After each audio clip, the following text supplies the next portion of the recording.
উত্তর চব্বিশ পরগনার হিঙ্গলগঞ্জের দুলদুলি মাতঙ্গিনী হাজরা মোড়ে জুতোর কারখানা তৈরি হওয়ায় কর্মসংস্থানের সুযোগ হলো হিঙ্গলগঞ্জের প্রত্যন্ত দ্বীপে দুলদুলিতে। এই জুতো কারখানার ফিতে কেটে উদ্বোধন করলেন দুলদুলি গ্রাম পঞ্চায়েতের প্রধান তাপস মণ্ডল। আপাতত এই কারখানায় স্থানীয় 10 জন যুবক কাজ পেয়েছেন। কোম্পানি সূত্রে খবর, জুতো প্রস্তুতকারক সংস্থাটি মূলত আসাম থেকে এসেছে এই প্রত্যন্ত দ্বীপের জুতোর কারখানা তৈরি করতে। স্যান্ডেল সুসহ বিভিন্ন জুতো তৈরি হচ্ছে, যা এখান থেকে বিভিন্ন বাজারে যাবে। এখান থেকে খুচরো বিক্রিও হবে। দুলদুলিতে জুতো কারখানা হওয়ার খুশি স্থানীয় বাসিন্দারাও। আশাবাদী এই কারখানা আরো অনেক বেকার যুবককে কর্মসংস্থান হবে। কারখানার তরফে জাহাঙ্গীর আলম বলে, স্থানীয়রা অনেক সাহায্য করেছেন। আশা করছি সবার সাহায্য নিয়ে আগামী দিনে এই কারখানা আরো বড় হবে। হিঙ্গলগঞ্জ থেকে প্রতিনিধি প্রদীপ সরকার।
জুতোর কারখানা চালু হলো, এটা সুন্দরবনবাসীর অনেক উপকার হবে।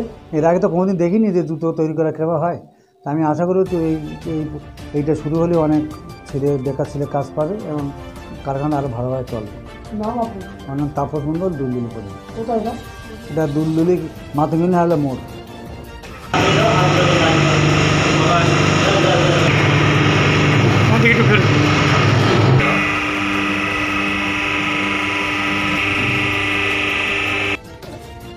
ভাবিছোঁ যে আমাৰ ইয়াত এই জেগাটোত কলকাতাত মাতঙ্গিনী মোড়ত এনেকুৱা এটা ইণ্ডাষ্ট্ৰী নাই।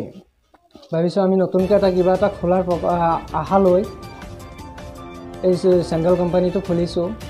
ইয়াৰ দ্বাৰা বহুতো যুৱতী ল'ৰা ছোৱালীয়ে কৰ্মসংস্থাপন পাব, জেগাটো উন্নত হ'ব।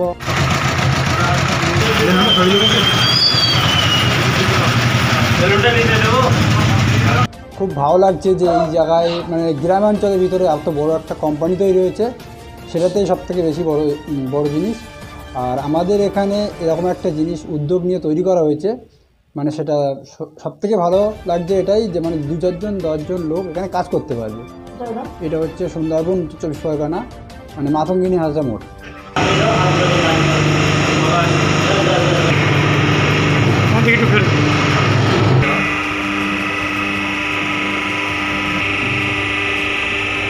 আজকে দেখুন, গ্রাম এলাকাতে কোনো ফ্যাক্টরি নেই, একে তো কোনো কোম্পানি নেই। আজকে আমরা কোম্পানি করা টার্গেট হচ্ছে, উদ্দেশ্যটা আমাদের হচ্ছে যে এখানে 2 জন লোক কাজ করবে, সংস্থা পাচ্ছে। প্লাস আপনাদের এলাকাতে আজকে হাওয়াই চটি চপ্পল আপনার দোকান থেকে কিনে নিচ্ছেন আপনারা, কিন্তু এটা আমরা আজকে আমাদের ফ্যাক্টরি থেকে যখন ম্যানুফ্যাকচার হয়ে বার হবে, তো কম রেটে আপনার বসিরহাট